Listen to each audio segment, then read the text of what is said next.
자, 다같이 사도신경으로 신앙 고백 하시겠습니다.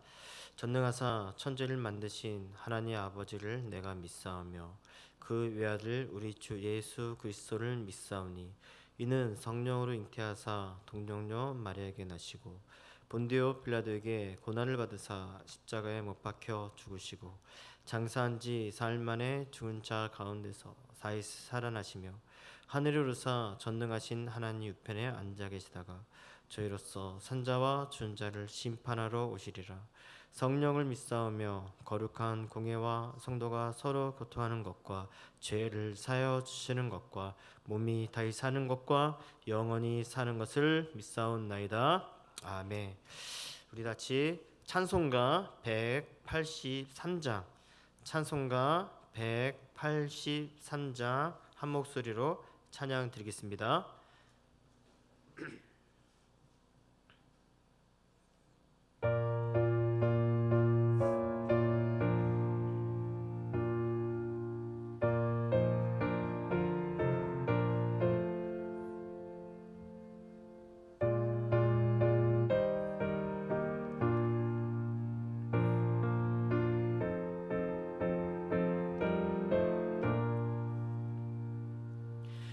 빈들의 마른 풀같이 시드는 나의 영혼 주님이 약속한 성령 간절히 기다리네 가물어 메마른 땅에 단비를 내리시듯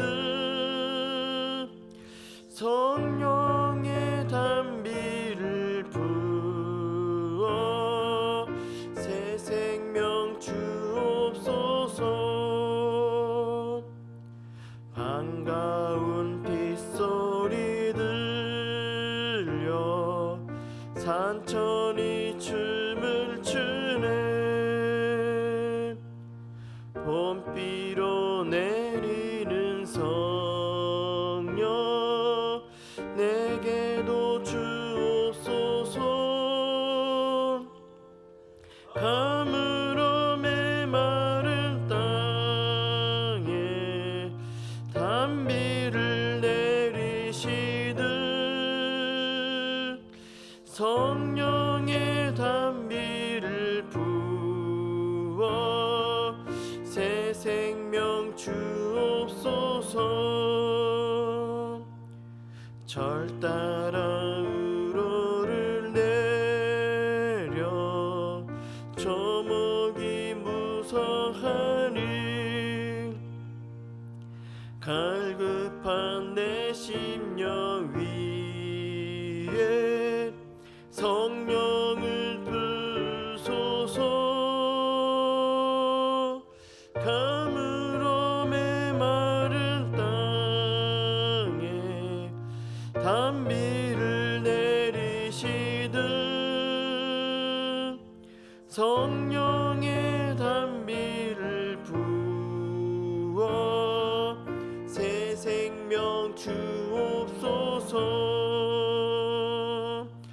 참되신 사랑의 언약 어길 수 있사오랴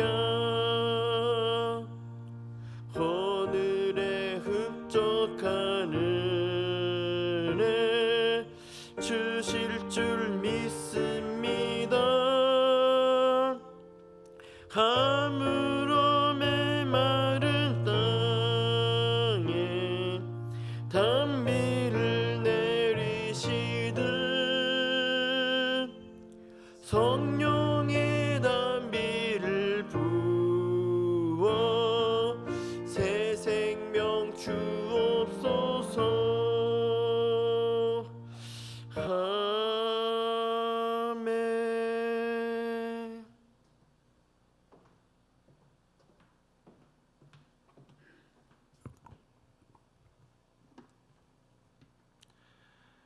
살아계신 하나님, 주님의 은혜와 사랑에 감사드립니다.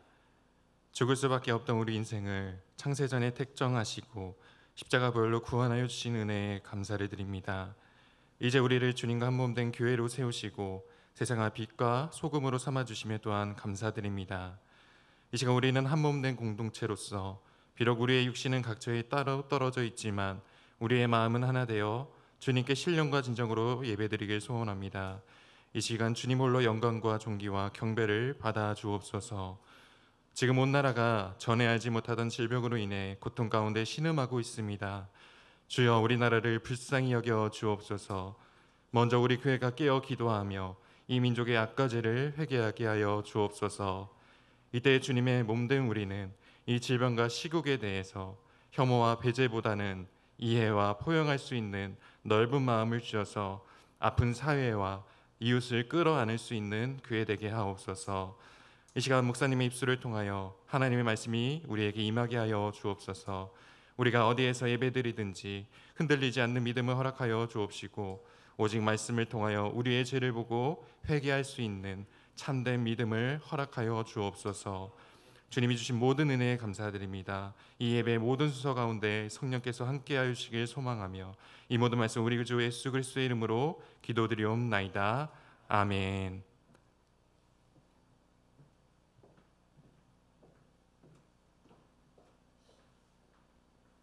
예. 교회 소식 알려드리겠습니다. 첫 번째로 모든 예배와 소그룹 모임을 코로나19로 인해 중단을 합니다. 수요, 금요, 주일 예배는 홈페이지와 유튜브를 통해서 제공되니 적극적으로 동참해 주시기 바랍니다. 그리고 또한 각 교육기관은 라이브 톡으로 진행이 되니 참고해 주시기 바랍니다. 또한 2층 공사가 마무리가 되었습니다. 거기에 따라서 대청소와 완공 감사 예배는 추후 다시 공지하도록 하겠습니다. 또한 코로나19로 인해서 그 예방 수칙이라든지 그거를 잘 지켜주시고 또한 나라를 위해서 힘써 기도하시기를 간절히 부탁드립니다. 그리고 예배가 중단됨으로 따라서 헌금은 온라인 헌금으로 이용해 주시길 간절히 바라고 그리고 선교사님과 선교 센터를 위해서도 함께 기도해 주시기 바라겠습니다. 자, 우리 다 같이 찬송가 50장 찬송가 50장 1절만 부르면서 봉헌하시겠습니다.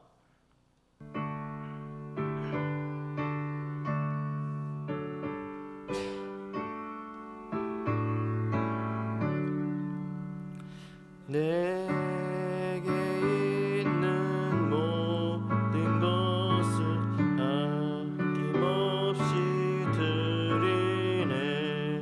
살아가고 의지하여 주만 따라 살리라. 주께 드리네. 주께 드리네. 살아가는 구주 앞에 모두 드리네.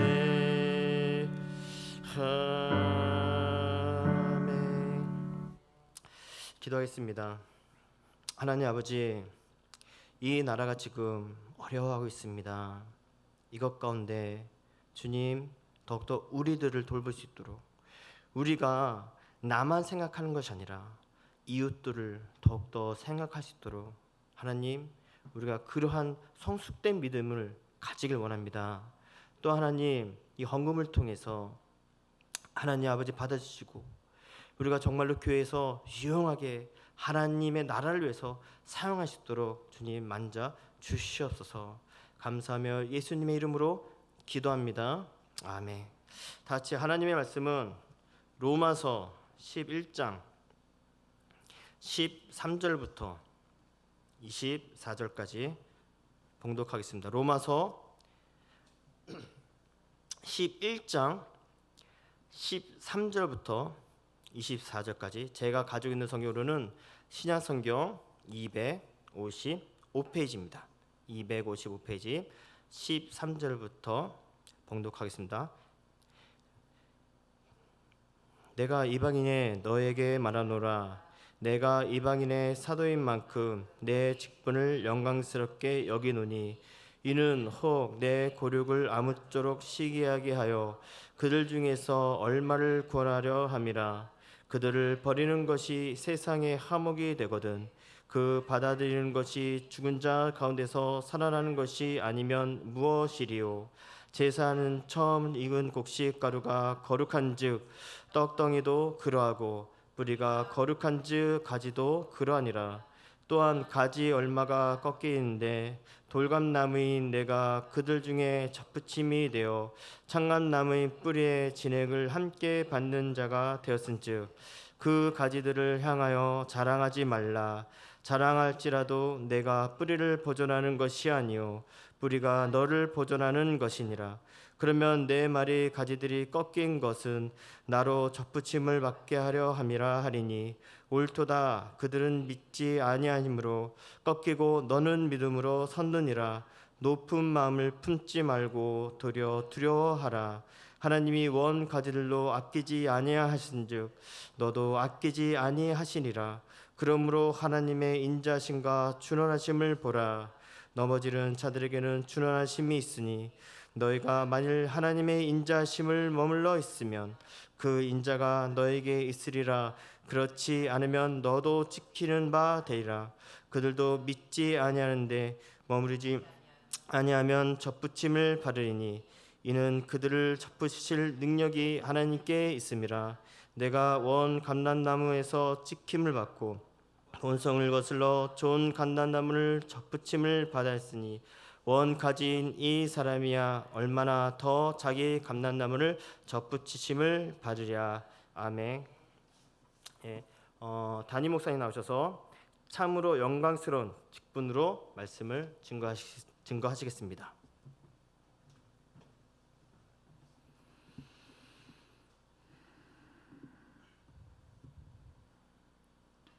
여러분 어떻게 잘 지내고 계십니까?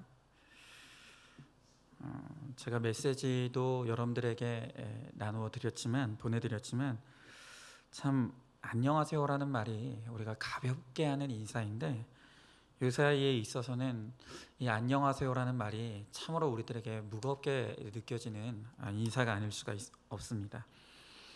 특별히 오늘 아마 어제 아침에 여러분들 문자나 또 뉴스를 통해서 접하셨듯이 우리 안산에도 확진자가 나왔습니다. 특별히 우리 안산중앙교회에서 멀지 않은 와동 지역에 확진자가 나왔습니다. 그래서 여러분들에게 한 가지만 당부드릴 것은 적어도 2주간, 물론 상황의 변화에 따라서 또 다르게 변화될 수 있겠지만 적어도 일단 확진자가 나온 이 시점부터 2주간 동안은 우리 성도님들께서 더욱 교회 출입을 삼가주시고 자제해 주시기를 부탁을 드리겠습니다. 물론 지금도 우리 성도님들 너무나 잘 따라주고 계시지만 우리가 애시당초 왜 이상 가운데 예배와 모임을 폐하기로 결정했었던지 우리가 다시 한번 그것을 좀 짚어볼 필요가 있어요. 우리가 한 번도 전쟁통에도 예배를 폐해 본 적이 없는데 지금 이 상황 가운데서 우리가 예배와 모임을 폐하기로 한 가장 중요한 이유는 바로 믿지 않는 내 가족과 이웃의 구원을 위해서 교회가 먼저 덕이 되고 본이 되기 위함인 것이라는 것을 우리 성도님들이 잊지 않으셨으면 좋겠습니다. 지금 이 상황은 우리가 예배드리는 것만이 중요하다고 모이기를 고집하는 것보다 나라와 민족을 위해서 잠시 흩어지는 것이 어쩌면 하나님이 더 기뻐 받으시는 예배일이라고 저는 확신하고 있습니다. 그렇기 때문에 특별히 믿지 않는 가족과 함께하고 계시는 우리 성도님들께서는 교회에 오는 것을 더욱더 자제해 주시기를 부탁드리고 그들에게 불안과 또 불편을 안겨드리지 않도록 꼭 유념해 주시기 바랍니다. 이것이 바로 구원을 위해 구원을 돕는 하나님이 기뻐하시는 적용이라고 저는 믿습니다. 오늘 이 본문 말씀이 로마서 11장 13절부터 24절이었는데 저는 그냥 오늘 15절까지만 좀 같이 보기를 원해요. 오늘 우리 함께 나눌 말씀의 제목이 참으로 영광스러운 직분이라는 제목으로 하나님의 말씀을 함께 나누도록 하겠습니다. 좀 우스운 얘기로부터 오늘 설교를 좀 시작하기를 원해요. 어느 날 의사들, 변호사들, 목사들이 모여서 놀게 되었어요. 그런데 그렇게 모여서 놀다가 의사들이 잔뜩 뽐내면서 이렇게 말하는 거예요. 야, 우리 아빠는 환자 한 명 수술하면 100만 원 받는다. 그랬더니 이 말을 듣는 변호사들이 이렇게 말합니다. 야, 우리 아빠는 사건 하나 맡으면 200만 원이야. 그 말을 가만히 듣고 있던 목사들이 우습다는 듯이 이렇게 받아쳤어요.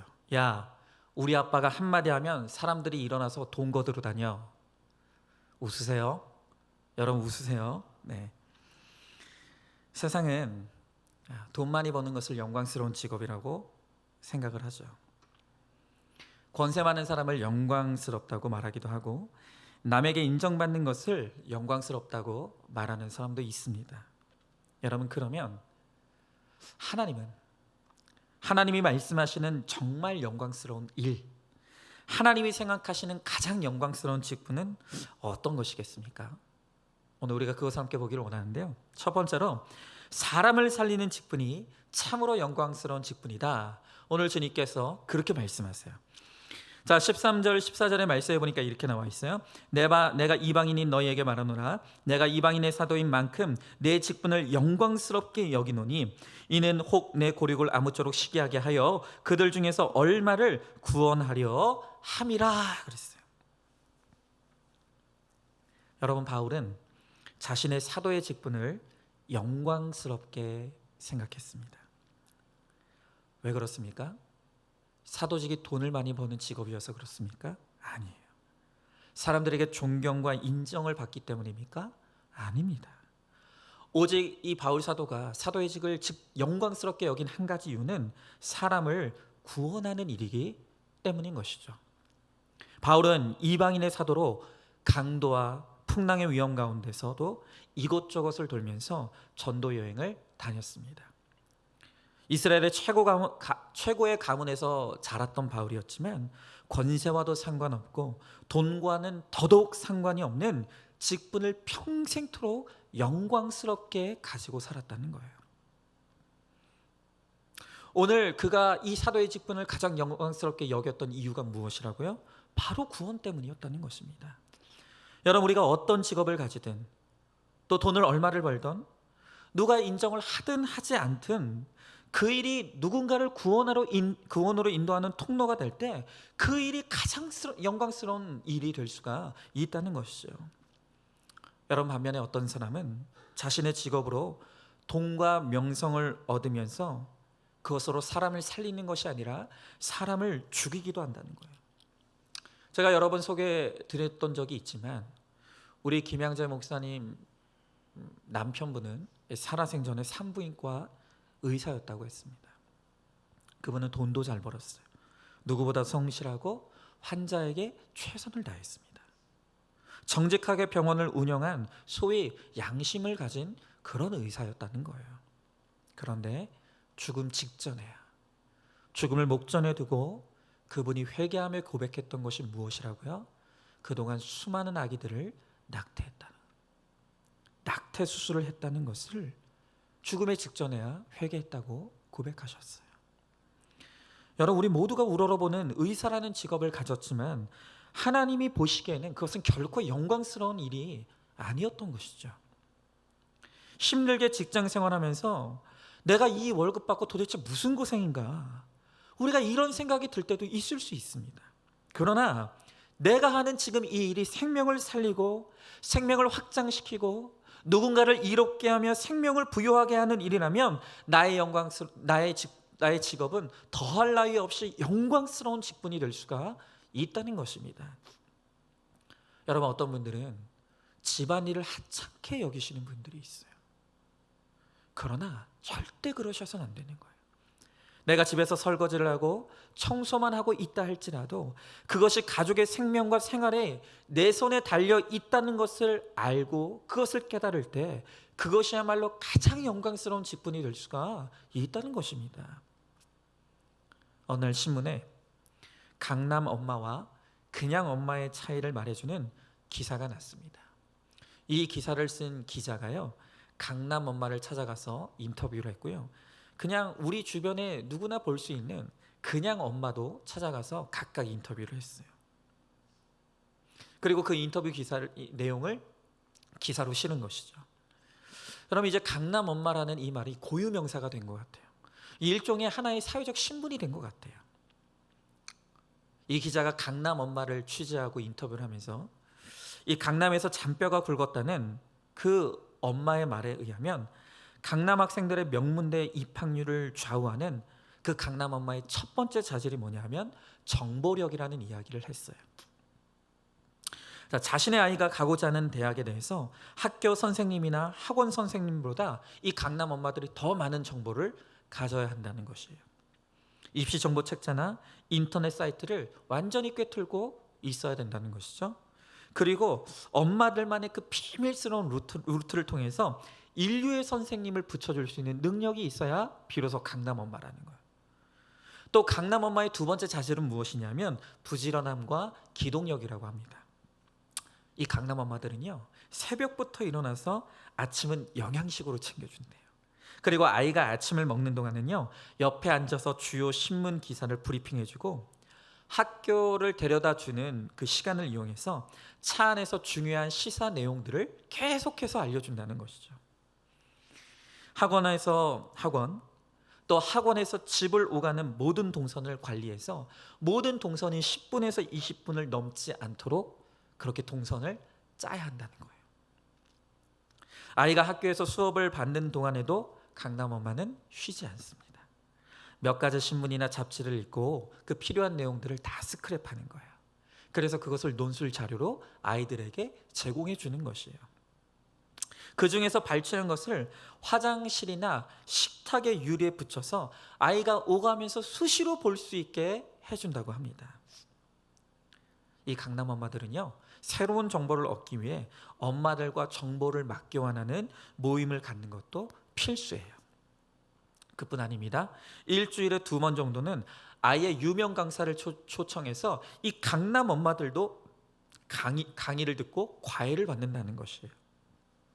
아이들이 주요 과목에 집중하느라 암기 과목을 공부할 시간이 부족하기 때문에 엄마들이 대신 외워줘서 요점을 정리하고 요약 노트를 만들어주기 위함인 것이라는 거예요. 자, 강남 엄마는 이 기자에게 이렇게 말했다고 해요. 다른 지역 사람들이 우리를 이상하게 보는데 그거는 우리의 실상을 몰라서 하는 이야기입니다. 강남에 이사만 오면 아이들이 갑자기 공부를 잘하게 되고 좋은 학교에 진학한다는 생각도 잘못된 생각입니다. 우리는 남들보다 많은 정보를 얻기 위해 노력하고 아이를 위해 그만큼 시간과 금전과 노력을 투자하고 있습니다. 강남 엄마들이 좋은 학교에 많이 가는 것은, 강남 아이들이 좋은 학교에 많이 가는 것은 그런 아이들 뒤에 우리 같은 엄마들이 있기 때문입니다. 이 기자가 말하기를 이 말을 하는 강남 엄마의 이 표정에 아주 자부심과 자신감이 가득하더라는 거예요. 그러면서 강남 엄마의 교육열이 엄마들의 이 분별 없는 치맛바람이라고 생각했던 이 기자도 구체적인 이 강남 엄마들의 이야기를 들으면서 주눅이 들더라는 거예요. 자, 그리고 이제 이어서 그냥 엄마를 인터뷰했던 기사의 내용을 이제 이 기자가 소개를 합니다. 그냥 엄마는요, 이 엄마는 신도시의 작은 서민 아파트에 사는데요, 대형 할인점 생선 코너에서 일을 하고 있다고 합니다. 남편이 택시 운전을 해서 벌어온 수입으로 이제 어렵게 아파트를 장만했는데 융자금을 갚느라 부모님 또 생활비를 보태랴 또 두 아이를 키우기 아주 빠듯하다고 해요. 우리와 더 가까운 그런 엄마죠. 할인점에서 일을 시작한 것도 중학생이 된 아이의 학원비를 대기 위해서 시작했다는 거예요. 어차피 시작한 김에 시간 수당이 몇백 원 더 높은 생선 코너에 지원을 했어요. 그리고 거기에 몇백 원이 더 추가되는 심야 근무를 하고 있다고 합니다. 이 엄마는 종일 생선을 만지고 포장하느라 다리가 퉁퉁 부어요. 그러나 그 돈으로 아이를 학원에 보낼 생각을 하면 조금 피곤해도 기쁘게 그것을 견딜 수 있노라고 고백을 해요. 이 엄마는요, 뉴스 볼 시간 없습니다. 집에 돌아오면 아이들의 잠든 얼굴이나 볼 수밖에 없고, 또 착한 아들은 피곤해 지쳐서 잠든 엄마를 깨우지 않고 조용히 스스로 아침을 챙겨 먹고 그냥 그렇게 학교에 간다는 것이에요. 힘들어도 항상 밝고 그런 씩씩한 엄마지만 아이들에게는 항상 미안한 마음이 있대요. 신문도 또 뉴스도 볼 그 여유가 없으니 입시 정보도 잘 모르고 잘 사는 부모들에 비해서 해줄 수 있는 게 그거 없는 거예요. 그러니까 언제나 미안한 마음이 있다는 것이죠. 그러면서 그냥 엄마는 이렇게 말했다 그랬어요. 저는 우리 애들이 좋은 학교 가는 거 바라지 않아요. 겨우 학원 하나 보내기도 이렇게 힘든데 무슨 수로 잘 사는 사람들을 따라가겠습니까? 그냥 보통이라도 되어 주었으면 좋겠어요. 그래도 부모인 우리보다 많이 배웠으니 조금 더 잘 살지 않을까 생각하고 있습니다. 여러분, 이 기자가 쓴 이 기사의 제목이요, 교육의 빈익빈 부익부입니다. 자, 여러분 한번 물어보시죠. 여러분이 생각하기에는 강남 엄마와 그냥 엄마 중에 누가 더 좋은 엄마 같으세요? 오늘 이 내용을 듣고 있는 여러분들은 강남 엄마에 가깝습니까? 그냥 엄마에 가깝습니까? 여러분, 중요한 것은요, 강남 엄마가 극성 맞다는 것도 그냥 엄마가 너무 훌륭하는 것도 그냥 다 인본주의일 뿐이에요. 그냥 각자의 수입을 생각하면 강남 엄마가 아이들 교육비로 수백만 원을 쓰는 것도 또 그냥 엄마가 수십만 원을 쓰는 것도 다 똑같은 거예요.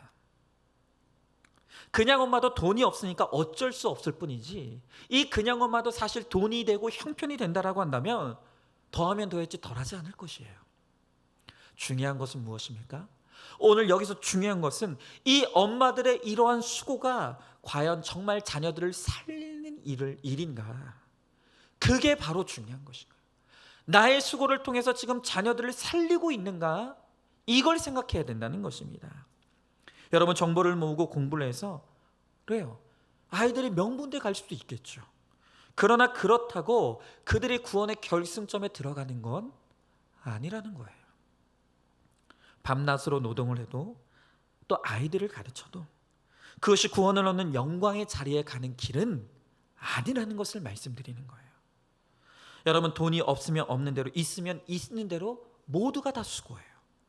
그러나 그것이 하나님과 상관이 없는 열심이라고 한다면 그것은 결국 악을 행하는 일이 될 수밖에 없다는 것입니다. 여러분, 우리 그리스도인들은요, 아무리 돈이 많이 생기는 일이라도 승진과 출세가 보장되는 일이라 할지라도 그것이 구원과 상관없는 일이라면 과감히 포기할 수 있어야 돼요. 아니, 할 수가 없어야 합니다. 더욱이 생명을 해치고 복음을 회방하는 직업이라면 단호하게 거절할 수 있는 믿음의 결단이 우리들에게 필요하다는 것입니다. 여러분, 직업의 종류가 선하고 악하고 그걸 말하는 게 아니에요. 어떤 직종에서 어떤 업무를 하든지 그것이 생명을 위한 일인가, 다른 사람을 해치고 죽이는 일인가를 꼭 생각하셔야 된다는 것입니다. 여러분, 우리 그리스도인들은 어떤 일을 하든 어떤 직종과 어떤 직업을 갖던 그것을 행하는 그 목적이 이 세상 사람을 사로잡는 이 죽음의 그림자를 지우는 목적이 되어야 해요. 다른 사람은 이 일을 할 수 없습니다. 하나님을 모르는 사람은 죽음의 그림자가 지금 나에게 드리워져 있다는 것도 몰라요. 그리고 자신들이 죽을 수밖에 없는 존재라는 것을 깨닫지 못합니다. 그렇기에 다른 사람의 죽음의 그림자를 지워줄 수가 없는 것이죠. 여러분, 그렇기 때문에 고위층의 지도자들, 도지사, 대법관, 기업 회장도 자살하는 거예요. 모두가 부러워하는 연예인들의 자살 사건도 끊임없이 이어질 수밖에 없는 것이 바로 이와 같은 이유인 것입니다.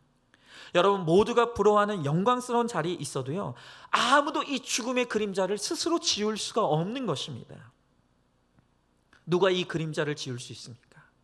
누가 이 죽음을 물리칠 수 있습니까? 오직 예수님의 부활을 아는 자라야 죽음을 지우고 내가 있는 자리에서 생명을 꽃피울 수가 있는 것이죠.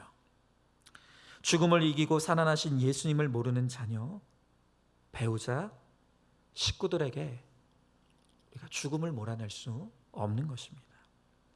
여러분, 저는 오늘 그런 의미에서 이 자신이 있는 자리에서 복음을 드러내고 생명을 꽃피우는 그런 영광스러운 직분을 감당하고 있는 한 사람을 제가 소개해 드리려고 해요.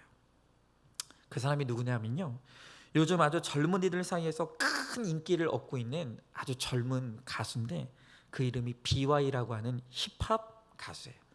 하여튼 우리 어른들이 들으면 이름도 요상하지 않습니까? BY가 뭐냐? 우리 어른들은 힙합이 뭔지도 모르지만 그냥 노래라고는 하는데 의미 없어요.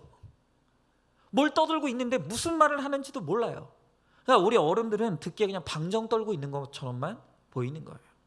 그런데요, 요즘 청소년 청년들은요 열광합니다. 힙합하면 아주 난리가 나요. 그런데 이런 청소년들과 청년들이 즐겨 듣는 이 힙합이라는 장르 안에서 지금 이 BY라는 청년은 복음을 당당하게 드러내고 생명을 꽃피우는 오늘 이 일들을 활발히 하고 있다는 거예요. 제가 참 놀란 것이 그 이 BY라는 가수가 인터뷰한 기사 내용을 봤더니 힙합을 하면서 부모님한테 혼이 너무 많이 났대요. 하지 말라고. 그리고 어느 날 교회에 갔는데 부목사님이 부르더라는 거예요.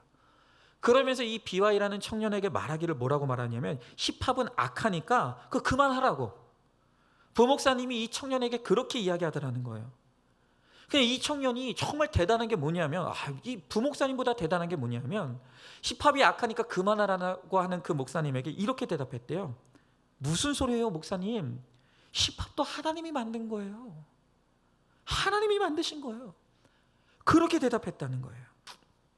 그리고 이 청년은 자신의 믿음에 따라서 과감하게 자신의 노래에 이 복음의 메시지를 담아내기 시작하는 거예요.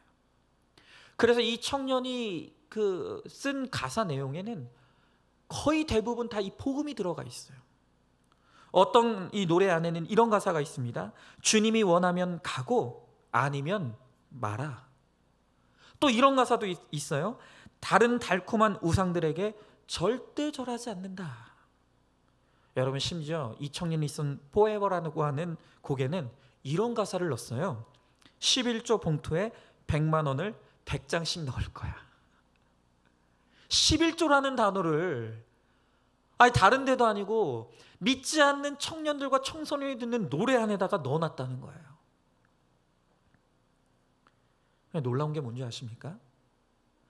오히려 믿는 우리들은 그렇게 하면 안 될 것 같은데 그렇게 이 청년이 담대하게 믿음을 가지고 자신의 노래에 복음을 녹여내고 복음을 노래할 때 믿는 청년들이 아닌 믿지 않는 청소년들과 청년들이 더 열광하고 좋아한다는 거예요.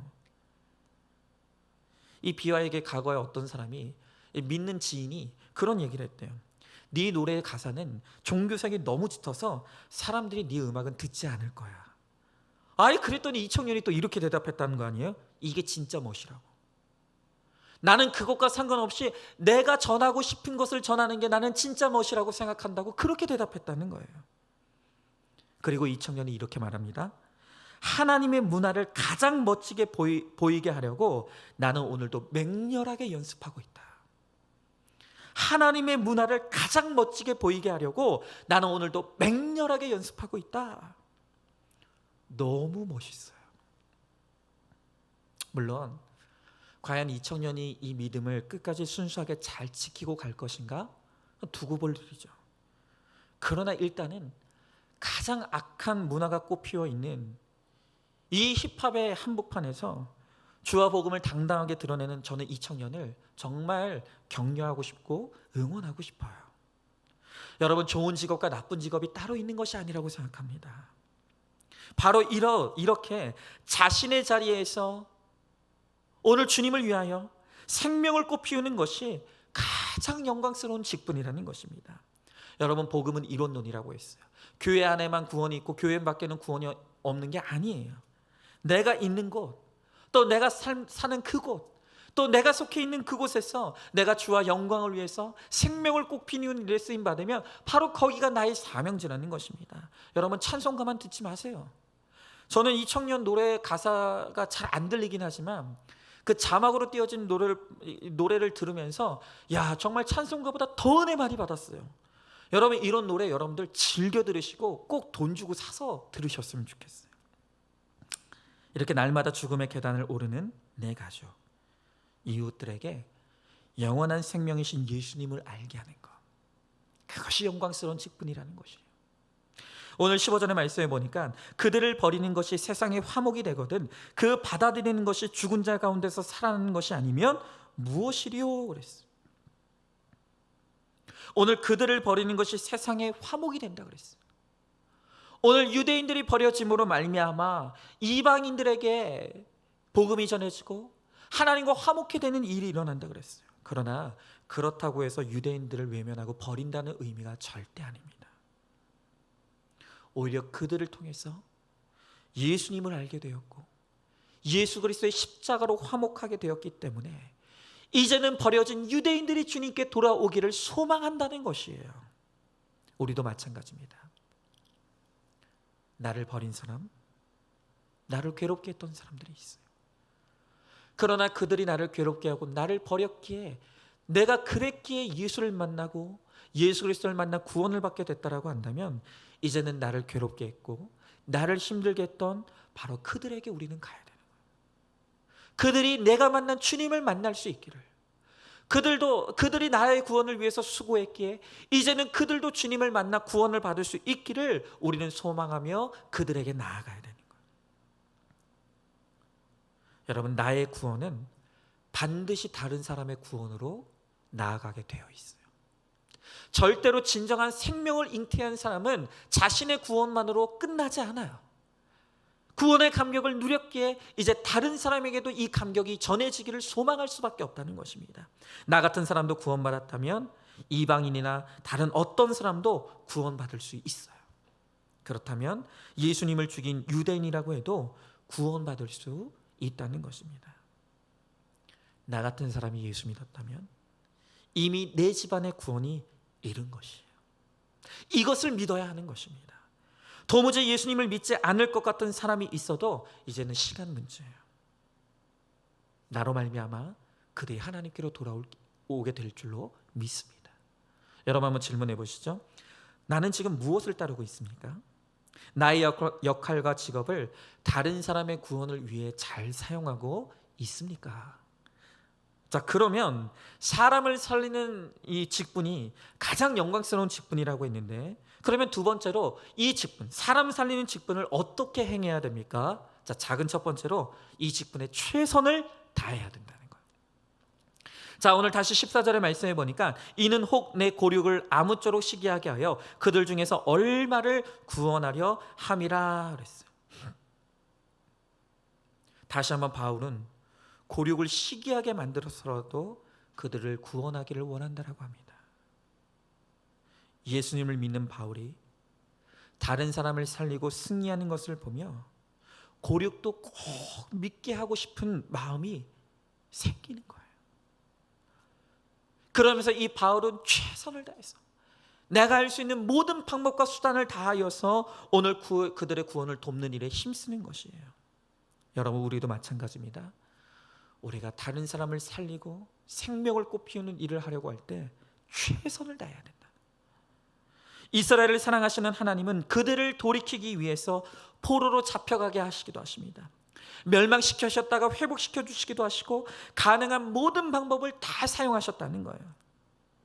자, 여러분, 이렇게 구원을 위해 우리가 최선을 다하고 모든 방법을 다 동원해야 된다고 하지만, 그러나 그렇다고 해서 아무 방법이나 다 괜찮다는 건 아니에요. 어느 교회에서요, 지역 전도를 위해서 이 전도왕으로 유명한 강사를 모시고 집회를 했대요.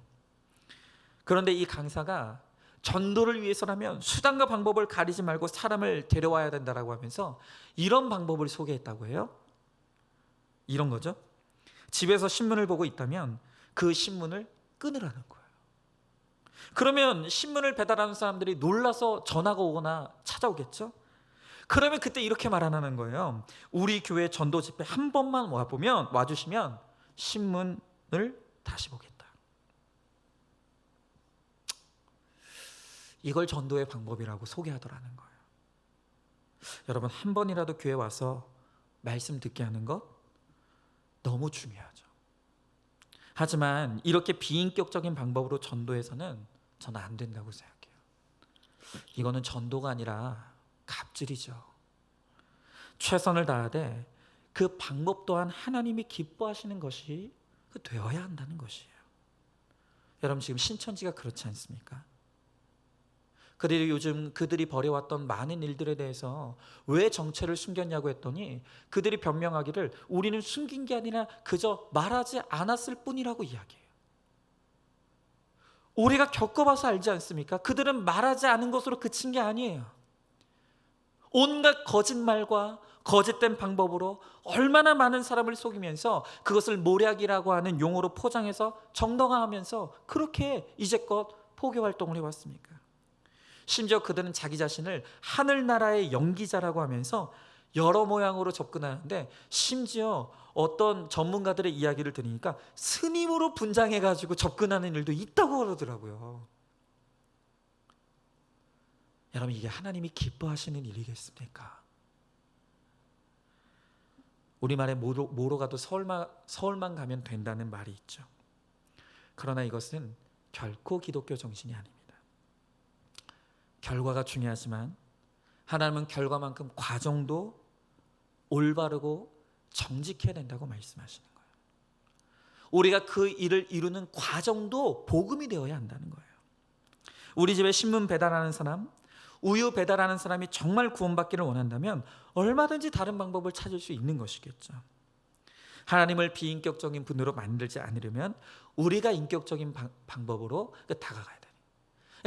정말 우리가 이 영광스러운 직분을 잘 감당하기 위해서는 최선을 다하되 정직하고 진실해야 된다.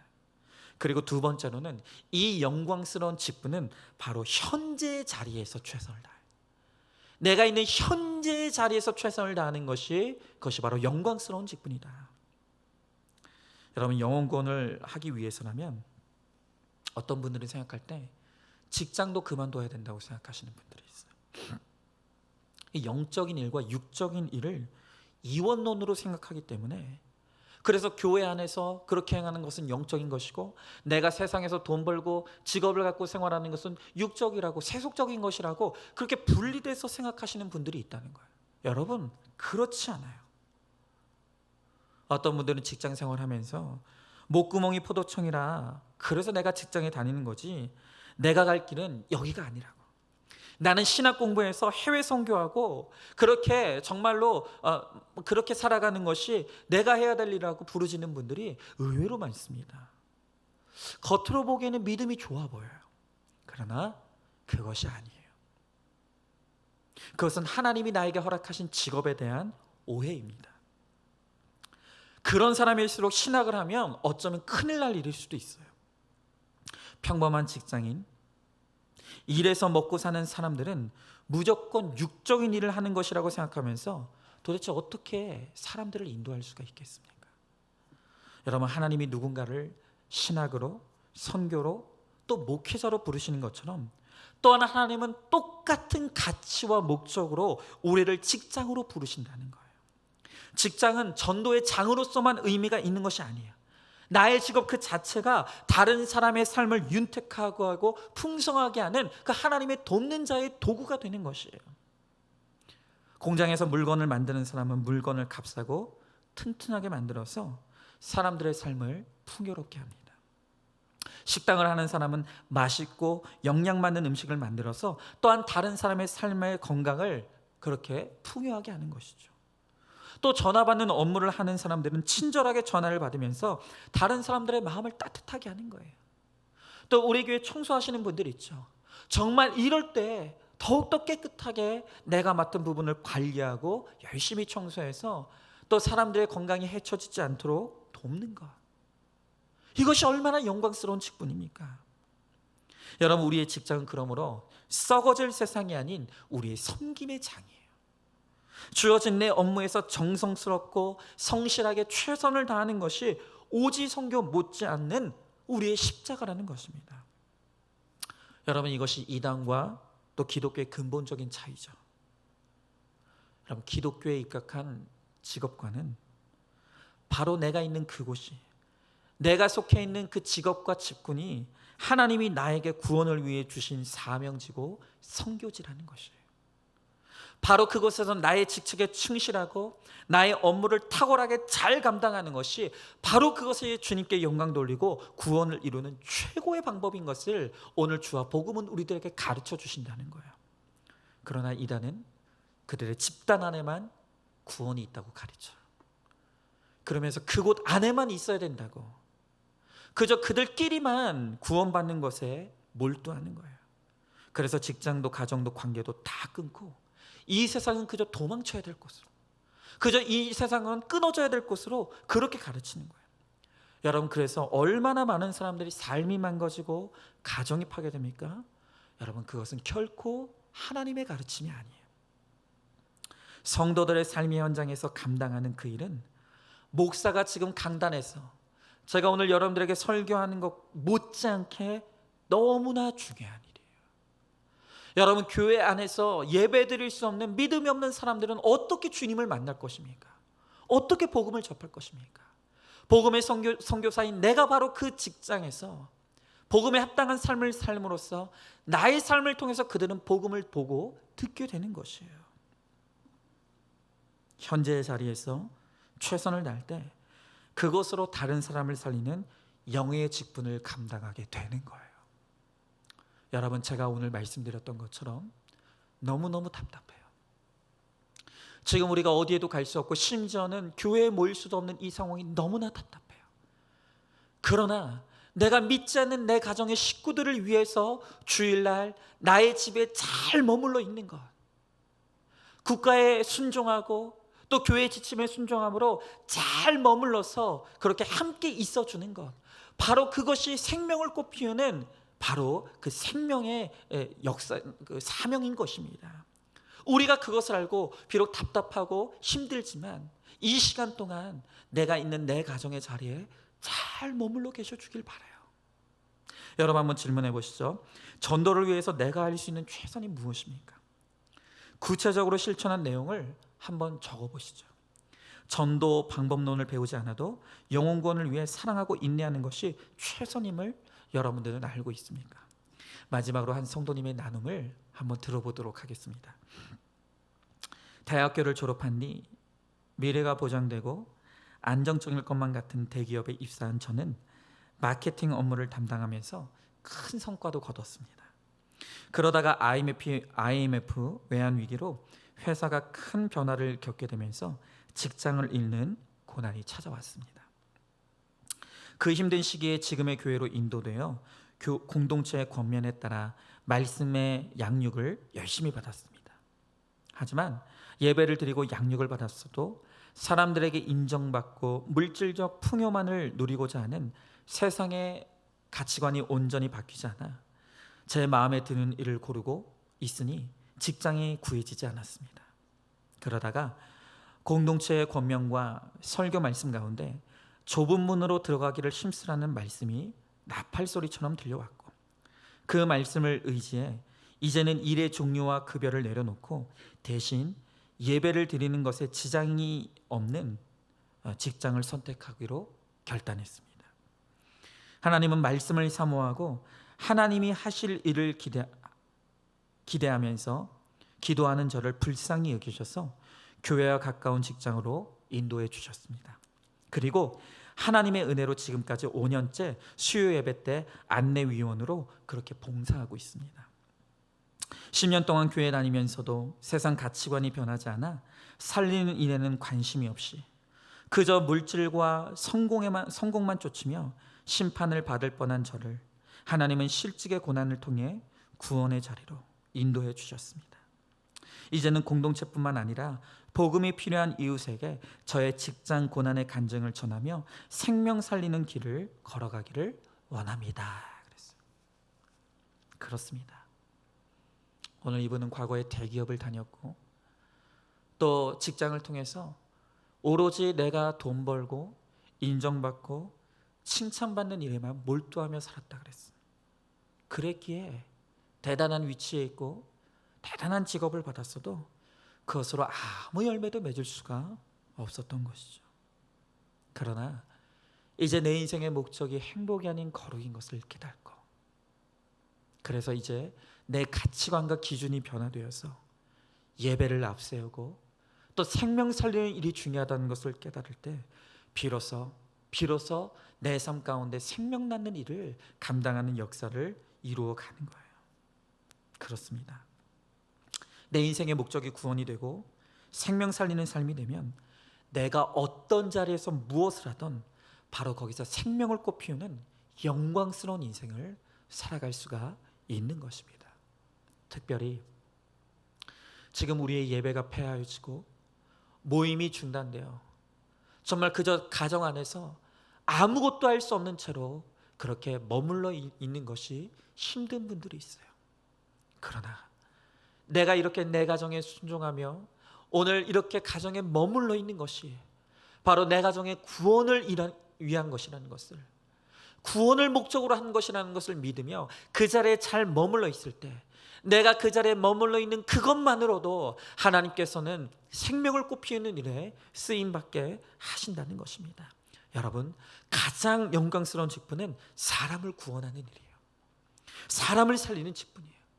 오늘 우리 안산중앙교회가 전쟁통에도 한 번도 패해본 적이 없는 이 예배를 중단한 것도, 우리의 모임을 멈춘 것도, 그것은 바로 이 세상을 구원하기 위한 우리의 믿음의 적용이고 결단이라는 것입니다.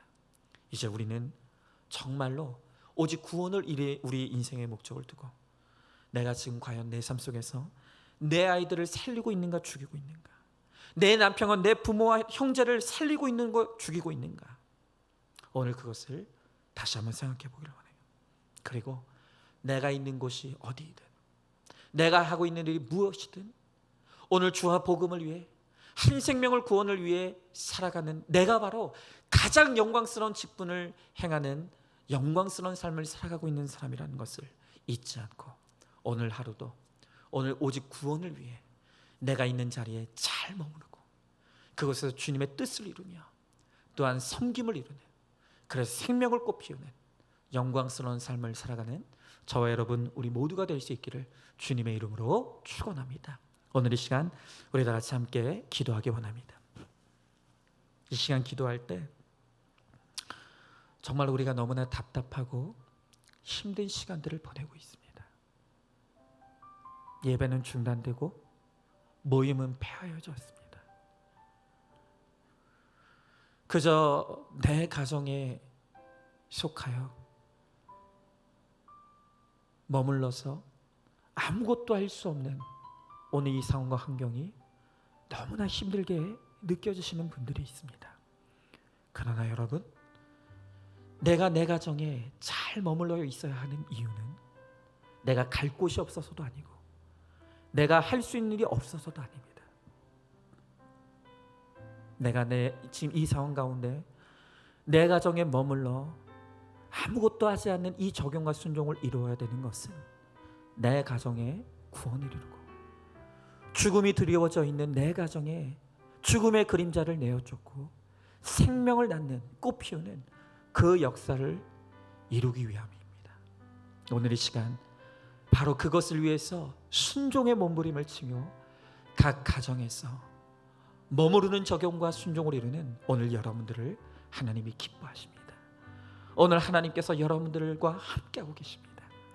오늘 이 시간 우리 함께 기도할 때 하나님, 오늘 비록 우리가 모일 수 없지만 아무것도 할 수 없지만 그러나 이것은 아무것도 하지 못하는 것이 아니라 내가 있는 그곳에서 나를 대신하여 하나님이 일하시고 역사하고 계시는 줄로 믿습니다.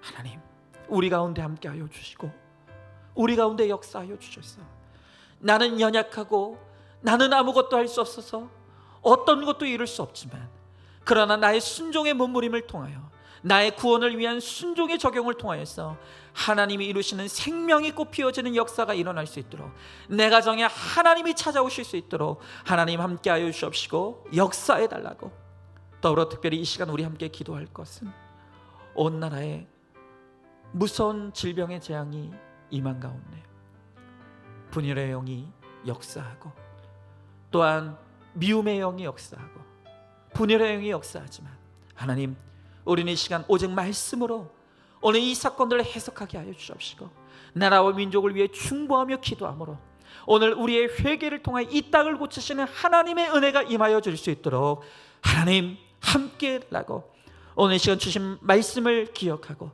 떠난 이 나라 이 땅을 위해서 우리 다 같이 함께 기도하며 나가도록 하겠습니다. 기도하겠습니다. 사랑과 은혜가 풍성하신 하나님 아버지, 주님에 대한 사랑과 은혜를 감사드립니다. 오늘도 하나님 아버지, 우리가 비록 모여서 함께 예배하지 못하지만 각자의 처소와 각자의 가정에서 오늘 이 시간도 사모하는 마음으로 이 예배를 드리며 오늘 이 말씀 앞으로 나아갑니다.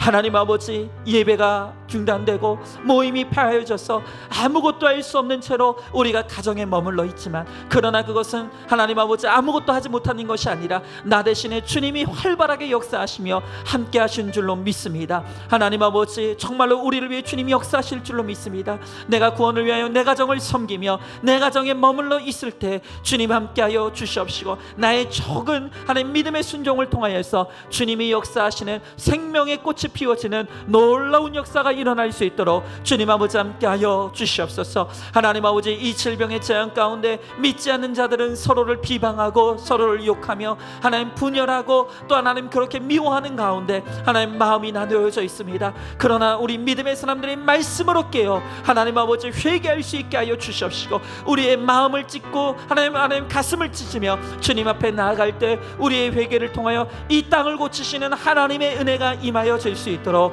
주님 아버지 함께하여 주시옵소서. 하나님, 우리의 몸이 흩어져 있지만 우리의 마음은 하나가 되게 하여 주시옵시고 우리의 하나됨을 통하여 주님이 영광 받으시는 놀라운 역사가 일어날 수 있도록 주님 아버지 함께하여 주시옵소서. 하나님, 동일한 구원의 역사가 동일한 은혜의 풍성함이 하나님 이 말씀을 듣고 있는 우리의 각 가정과 처소 위에 임하여 줄 수 있도록 주님 함께하시고 강하게 역사하여 주시옵소서. 하나님 아버지 감사합니다. 우리가 비록 모이지 못하고 함께 할 수는 없지만 이 온라인을 통하여서 이 말씀을 듣게 하시고 우리의 마음과 뜻을 주님 앞으로 모을 수 있도록 은혜를 베풀어 주심을 감사드립니다. 하나님, 이제껏 한 번도 경험하지 못한 이 재앙 가운데 비록 우리가 모이지 못하여 우리의 가정 가운데 머물러 있지만 그러나 이것은 오직 내 가정의 구원을 위한 순종이기에 오늘 나의 작은 순종이 하나님께 기쁨이 되며 나의 순종을 통해 하나님이 이루실 구원의 역사가 반드시 일어날 줄로 믿습니다. 하나님, 이 적용을 이루기 위하여 답답한 성도들이 있습니다. 힘든 성도들이 있습니다. 아무것도 할 수 없는 이 환경이 너무너무나 정말 힘들게 느껴지는 성도들이 있습니다.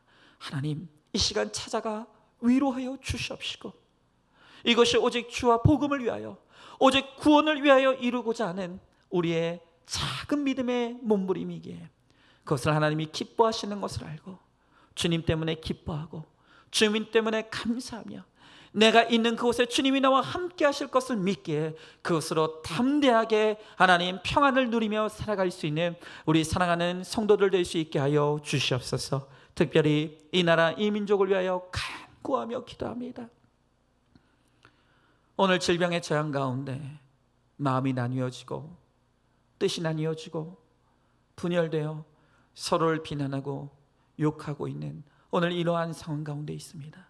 그러나 우리 믿음의 사람들이 깨어 말씀 위에 서게 하시고 주의 말씀으로 민족의 죄를 나의 죄로 여기며 끌어안고 회개하며 기도함으로 말미암아 나의 회개를 통하여 이 땅을 고치시고 치유하시는 하나님의 은혜가 임하여 줄 수 있도록 주님께서 함께하여 주시옵소서. 특별히 하나님, 병들어 고통당하는 자들에게 찾아가 주시고 육신의 연약함으로 주님을 기억하고 주님을 찾음으로 하나님, 그 병들림이 구원의 통로가 되어 하나님 구원받는 놀라운 역사가 일어날 수 있도록 주님께서 함께하여 주시옵소서. 오늘 이 말씀을 듣고 주님 앞에 나오는 사랑하는 모든 성도들 가운데 함께 하시고 생명을 꽃 피우시는 주의 은혜를 반드시 체험케 하실 줄 믿사오며 사랑이 많으신 우리 예수님 이름 받들어 기도드리옵나이다. 아멘. 지금은 우리 주 예수 그리스도의 은혜와 하나님의 사랑과 성령의 교통하심이 인생의 목적이 행복이 아닌 구원에 있음을 믿고 깨달아 오늘도 아무것도 할 수 없는 이 환경에 내 가정에 내가 속하여 있는 곳에 신실하게 잘 머물러 있으므로 나 대신에 나를 위하여 일하시고 내 가정의 구원을 위하여 역사하시는 하나님의 큰 일들을 바라보기를 소망하는 사랑하는 모든 성도들 머리 위에 질병 가운데 고통하는 이 나라 이 민족 위에 이제로부터 영원토록 함께 계실지어다. 아멘.